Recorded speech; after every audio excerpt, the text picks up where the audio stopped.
जय श्री कृष्णा। मार्गशीर्ष माह महत्म में इससे पहले के अध्याय में भगवान श्री कृष्ण और राधा जी के विवाह का प्रसंग सुनाया गया था। अब आप सुनेंगे आगे का वृत्तांत। भगवान नारायण कहते हैं, मुने एक समय की बात है, माधव श्री कृष्ण अन्य बालकों और हलधर के साथ खा पीकर खेल के लिए श्रीवन में गए। वहाँ मधुसूदन ने नाना प्रकार की बालोचित क्रीड़ाएं की। जिस तरह से छोटे बच्चे खेलते कूदते हैं, इस तरह से खेलकूद समाप्त करके गोप बालकों के साथ उन्होंने गोधन को आगे बढ़ाया। वहाँ वन में स्वादिष्ट जल पीकर वे महाबली श्री कृष्ण उस स्थान से गोधन सहित मधुवन में गए। उस वन में एक बलवान और भयंकर दैत्य था, जिसकी आकृति और मुख बड़े विकराल थे। उसका रंग सफेद था और वह पर्वताकार दैत्य बगुले के आकार में दिखाई देता था। उसने देखा कि गोष्ठ में गौओं का समुदाय है और ग्वाल बालकों के साथ केशव और बलराम भी है। फिर तो जैसे अगस्त ने वातापी को अपने पेट में ग्रहण कर लिया था, अपने उदर में डाल लिया था, उसी प्रकार वह दैत्य वह सभी को लीलापूर्वक लील गया। श्रीहरि वकासुर के ग्रास बन गए हैं। यह सब देखकर सभी देवता भय से कांप उठे, दुखी होकर हाहाकार करने लगे और हाथों में शस्त्र लेकर दौड़ पड़े। इंद्र ने दधीचि मुनि की हड्डियों का बना हुआ वज्र चलाया, किंतु उसके प्रहार से वकासुर मर नहीं सका, केवल उसकी एक पंख जल गई। चंद्रमा ने हिमताप किया, किंतु उससे उस दानव को केवल सर्दी के कष्ट का ही अनुभव हुआ, उससे भी कुछ नहीं हुआ।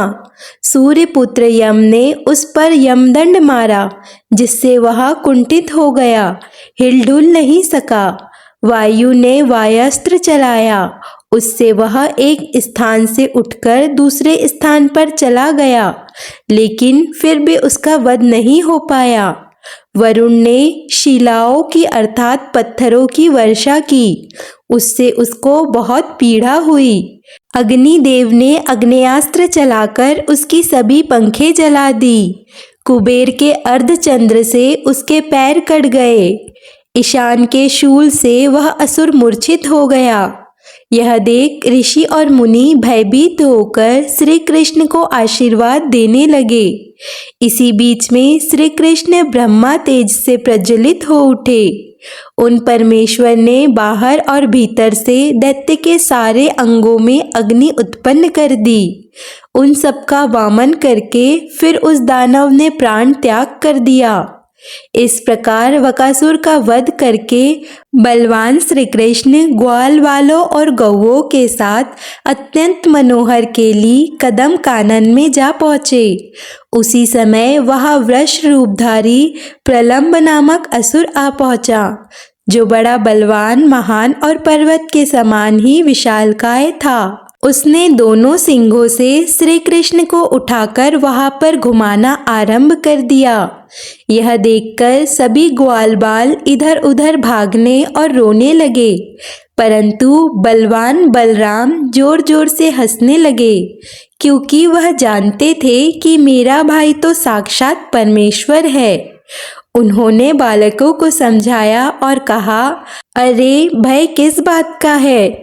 इधर मधुसूदन ने स्वयं उस असुर के दोनों सिंग पकड़ लिए और उसे आकाश में घुमाकर धरती पर पटक कर मार दिया। दैत्यराज प्रलंब पृथ्वी पर गिरकर अपने प्राणों से हाथ धो बैठा। यह देखकर सभी गोप बालक हंसने, नाचने और खुशी से गीत गाने लगे। प्रलंबन सुर का वध करके बलराम सहित परमेश्वर श्री कृष्ण शीघ्र ही गौचारण के कार्य में लग गए। वे गौवे चराते हुए भांडीर वन में जा पहुँचे। उस समय माधव को जाते देख बलवान दैत्यराज केसी ने अपनी टाप से धरती को खोदते हुए शीघ्र ही उनको घेर लिया। उसने श्री कृष्ण को मस्तक पर चढ़ाकर संतुष्ट होकर आकाश में 100 योजन तक उन्हें उछाल उछाल कर घुमाया, ताकि वह मर सके और अंत में पृथ्वी पर गिर पड़ा। उस पापी ने श्री कृष्ण के हाथों को दांत से पकड़ लिया और क्रोध पूर्वक चबाना आरंभ कर दिया, परंतु श्री कृष्ण के अंग तो वज्र के समान कठोर थे। उनके अंग को चबाते हुए ही दैत्य के सारे दांत टूट गए।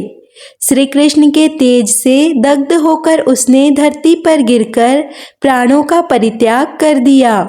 स्वर्ग में दुदुम्बियां बजने लगी और वहां फूलों की वर्षा आरंभ हो गई। इसी बीच में दिव्य रूपधारी पार्षद विमान पर बैठे हुए वहां आ पहुंचे।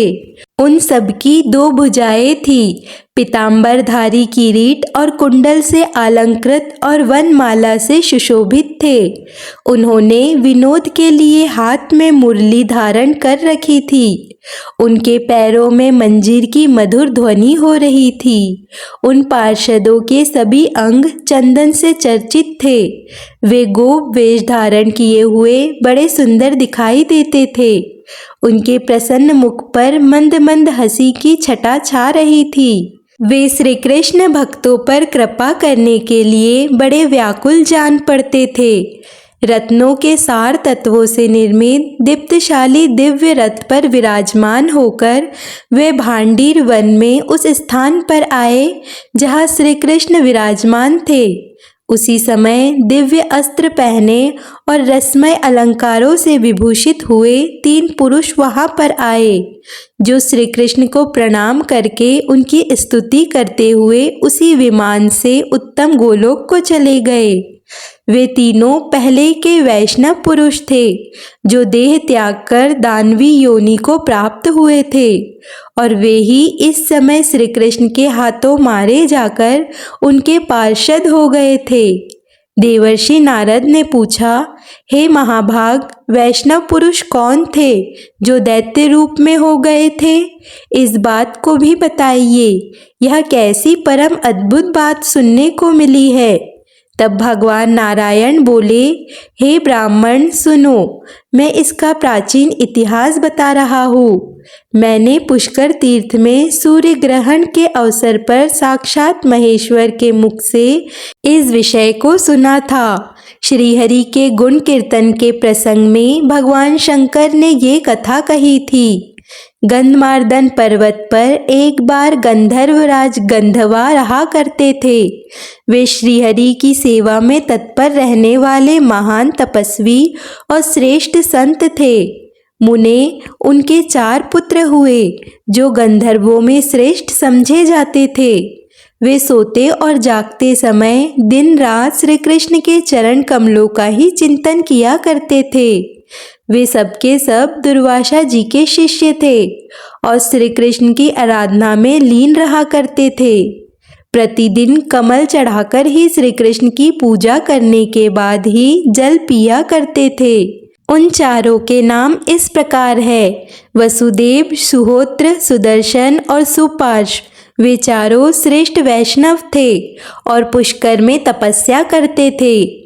चिरकाल तक तपस्या करने के बाद उन्होंने मंत्र को सिद्ध कर लिया था।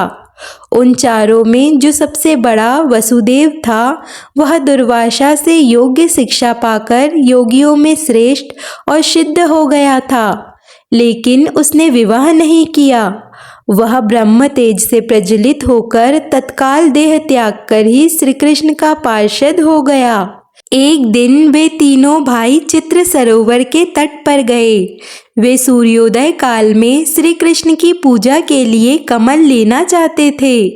हे मुने, कमलों को इकट्ठा करते हुए ले जाते समय उन वैष्णवों को जब भगवान शंकर के सेवकों ने देखा, तब वे सब उन्हें बांधकर अपने साथ ले गए। शंकर जी के सेवक शरीर से बलिष्ठ थे, इसीलिए उन दुर्बल वैष्णवों को पकड़कर उन्हें शंकर जी के पास वो ले गए। भगवान शंकर को देखकर उन सब वैष्णवों ने धरती पर माथा टेककर उन्हें प्रणाम किया। शिव जी ने उन्हें उत्तम आशीर्वाद देकर शीघ्र ही उनसे वार्तालाप किया। उस समय उनके प्रसन्न मुख पर मुस्कुराहट खिल रही थी और वे उन भक्तजनों पर अनुग्रह करने के लिए व्याकुल हो रहे थे। भगवान शिव ने पूछा, पार्वती के सरोवर में प्रवेश करके कमल लेने वाले तुम कौन हो? पार्वती के व्रत की पूर्ति के लिए 1,00,000 यक्ष उस सरोवर की रक्षा करते हैं। पार्वती पति विषयक सौभाग्य की वृद्धि के लिए जब त्रैमासिक व्रत आरंभ करती है, तब वे लगातार 3 महीने तक श्रीहरि को भक्ति भाव से प्रतिदिन 1 सहस्त्र कमल अर्पित करती है। भगवान शिव का यह वचन सुनकर अब तो वे तीनों वैष्णव भयभीत होकर श्रद्धा और भक्ति से मस्तक झुकाकर हाथ जोड़कर बोले। गंधर्वों ने कहा, हे प्रभु, हम लोग गंधर्वराज गंधर्वा के पुत्र गंधर्वों में श्रेष्ठ है। महेश्वर, हम लोग प्रतिदिन श्रीहरि को कमल चढ़ाकर ही जल पीते हैं। हे नाथ, हम यह नहीं जानते थे कि पार्वती जी के द्वारा इस सरोवर की रक्षा की जाती है। आप यह सारे कमल ले लीजिए और अपने व्रत को सफल बनाइए। महादेव, हम आज कमल नहीं चढ़ाएंगे और जल भी नहीं पिएंगे। हमने आपको ही वे कमल अर्पित कर दिए, जिनके चरण कमल का प्रतिदिन चिंतन करके हम कमल से पूजा करते हैं। आज साक्षात उन्हीं को कमल अर्पित करके हम सबके सब पवित्र हो गए। प्रभु, ब्रह्म एक ही है, दूसरा नहीं है। उनके लिए कहा देह और कहा रूप। भक्तों पर कृपा करने के लिए ही भगवान शरीर धारण करते हैं।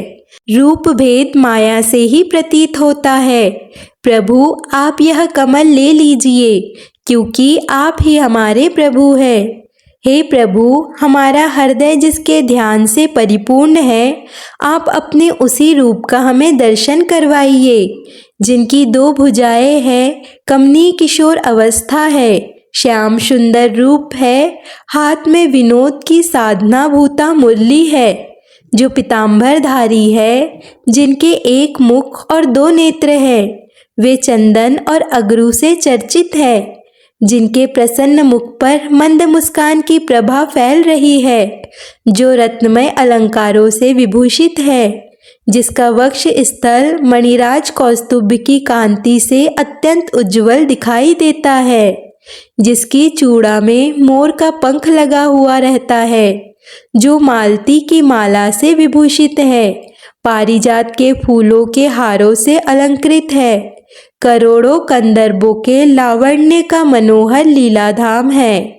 समूह की समूह गोपियां मंद मुस्कान और बाकी चितवन से जिसकी ओर देखा करती है, जो नूतन यौवन से संपन्न तथा राधा के वक्ष स्थल पर विराजमान है। ब्रह्मा आदि जिनकी स्तुति करते हैं, जो सबके लिए वंदनीय, चिंतनीय और वांछनीय है, और जो स्व आत्माराम, पूर्ण काम और भक्तों पर अनुग्रह के लिए कातर रहने वाला है। आपके उसी रूप का हम दर्शन करना चाहते हैं। ऐसा कहकर वे श्रेष्ठ गंधर्व भगवान शंकर के ही सामने खड़े हो गए। श्री कृष्ण के रूप का वर्णन सुनकर भगवान शंकर के श्री अंगों में रोमांच हो आया, उनके नेत्रों में आंसू भर आए। वे गंधर्वों की उक्त बातें सुनकर उनसे इस प्रकार बोले कि मैंने यह जान लिया था कि तुम लोग श्रेष्ठ वैष्णव हो और अपने चरण कमलों की धूल से पृथ्वी को पवित्र करने के लिए भ्रमण कर रहे हो। श्री कृष्ण भक्त के दर्शन की सदा ही इच्छा करता हूँ मैं, क्योंकि साधु संत तीनों लोकों में दुर्लभ है। तुम लोग मुझे पार्वती जी और देवताओं से भी बढ़कर सदा प्रिय हो। मुझे वैष्णव जन अपने और अपने भक्तों से भी अधिक प्रिय है, परंतु मैंने पूर्व काल में जो प्रतिज्ञा कर रखी है, वह भी व्यर्थ नहीं होनी चाहिए। हे महाभाग वैष्णवों, सुनो, मैंने कह रखा है कि पार्वती जी के व्रत के समय जो लोग किसी अन्य व्रत के निमित्त इस सरोवर से कमल ले जाएंगे, वे शीघ्र ही आसुरी योनि को प्राप्त होंगे, और इसमें कोई संदेह नहीं। श्री कृष्ण के भक्तों का कहीं भी अशुभ नहीं होता है। तुम लोग पहले दानवी योनि में पड़कर फिर निश्चय ही गोलोक में पधारोगे। तुम्हारे मन में श्री कृष्ण के रूप का प्रत्यक्ष दर्शन करने के लिए उत्कंठा है। इसीलिए बच्चों, तुम्हें भारतवर्ष में वृंदावन में उस रूप का अवश्य ही दर्शन होगा। श्री कृष्ण को देखकर उन्हीं के हाथों मृत्यु को प्राप्त होकर तुम वैष्णव शिरोमणि बन जाओगे और दिव्य विमान पर आरूढ़ होकर हरिधाम को पधारोगे। तुम लोग अभी उस वांछनीय रूप को देखने के लिए उत्सुक हो, इसीलिए वह सब देखो। ऐसा कहकर भगवान शिव ने उन्हें उस रूप के दर्शन करवाए। उस रूप के दर्शन करके उन वैष्णवों के नेत्रों में आंसू भर आए।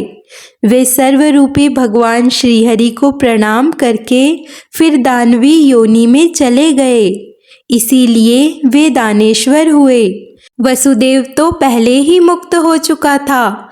सुहोस्त्र, वकासुर, सुदर्शन, प्रलंब और स्वयं सुपाकेशी हुआ था।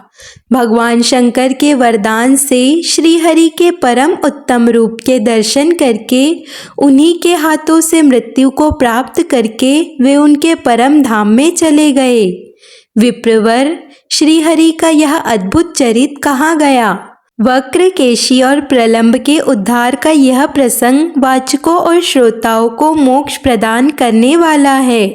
नारद जी ने पूछा, हे महाभाग, आपकी कृपा प्रसाद से ये सारी अद्भुत बात तो मैंने सुन ली।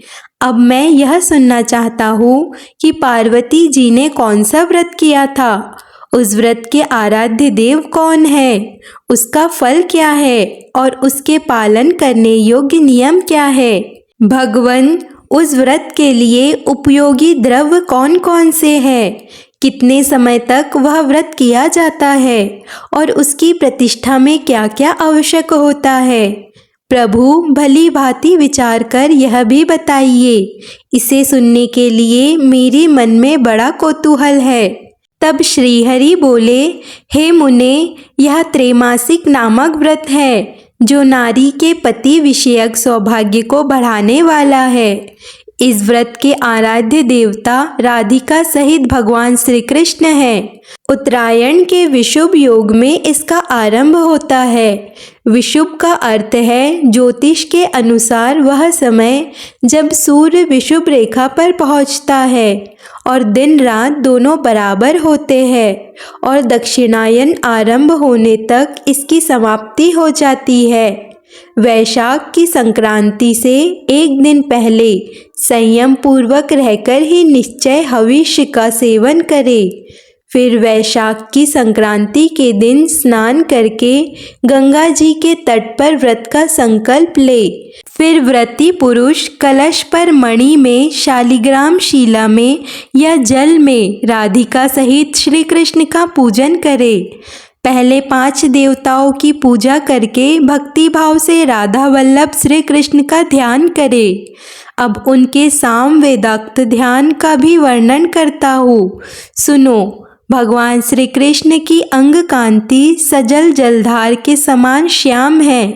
वे रेशमी पीतांबर धारण करते हैं। उनका मुख शरद काल की पूर्णिमा के चंद्रमा के समान मनोहर है। उस पर मंदहास की प्रभा फैल रही है।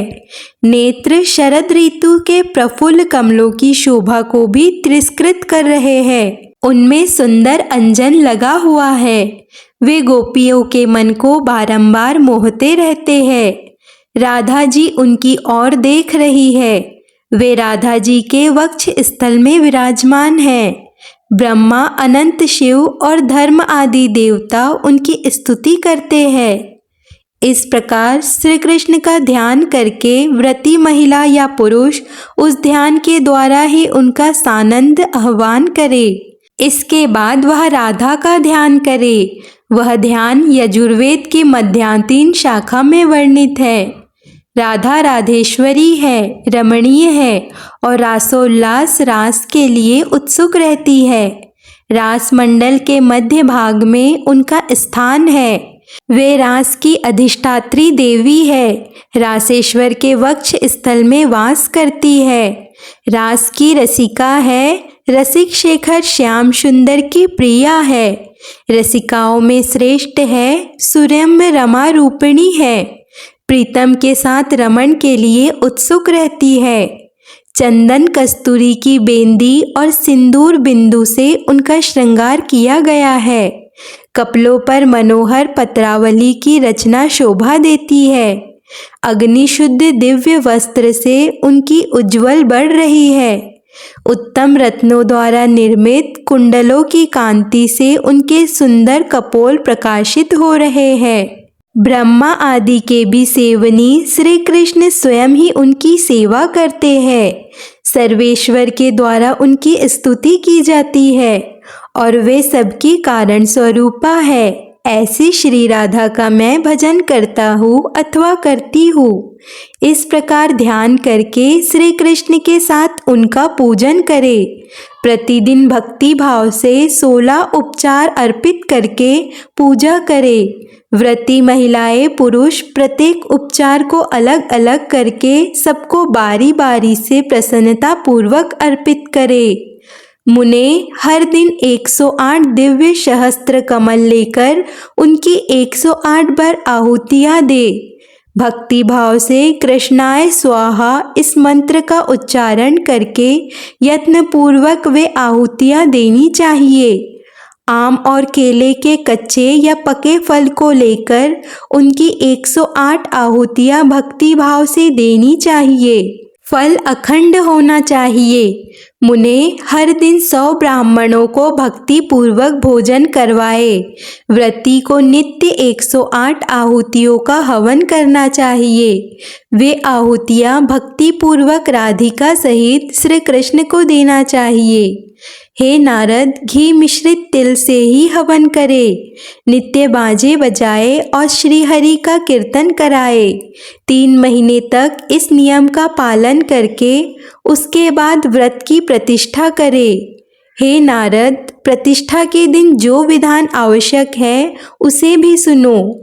90,000 अक्षत कमल की आहुति दे और यत्न पूर्वक 9,000 ब्राह्मणों को उत्तम स्वादिष्ट और मीठे अन्न भोजन कराए। 9,720 फल और तरह तरह के मनोहर द्रव्य का नैवेद्य अर्पित करे। इसके बाद संस्कार युक्ति अग्नि की स्थापना करके विद्वान पुरुष होम करे। घी युक्त तिल की 90,000 आहुतियाँ देकर ब्राह्मणों को भक्ति भाव से वस्त्र भोजन और फल सहित अन्न और तिल के लड्डू दे। साथ ही शीतल जल से भरे हुए 90 कलशों का भी दान करना चाहिए। इस प्रकार व्रत करके ब्राह्मण को दक्षिणा देनी चाहिए। दक्षिणा का परिणाम वही है जो वेदों में बताया गया है। 1000 बैल हो और उनके सींगों में सोना मढ़ा गया हो। हे ब्राह्मण, इस प्रकार त्रैमासिक व्रत बताया गया है।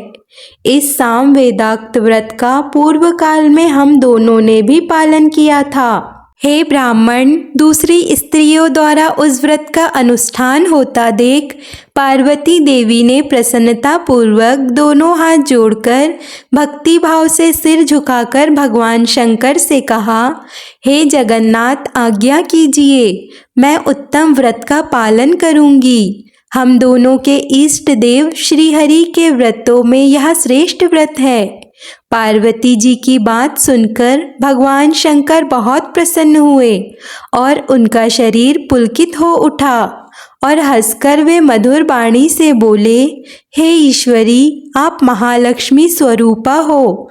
आपके लिए भला क्या साध्य है। आप सर्वसम्मत स्वरूपा हो, अनंत शक्ति रूपिणी हो।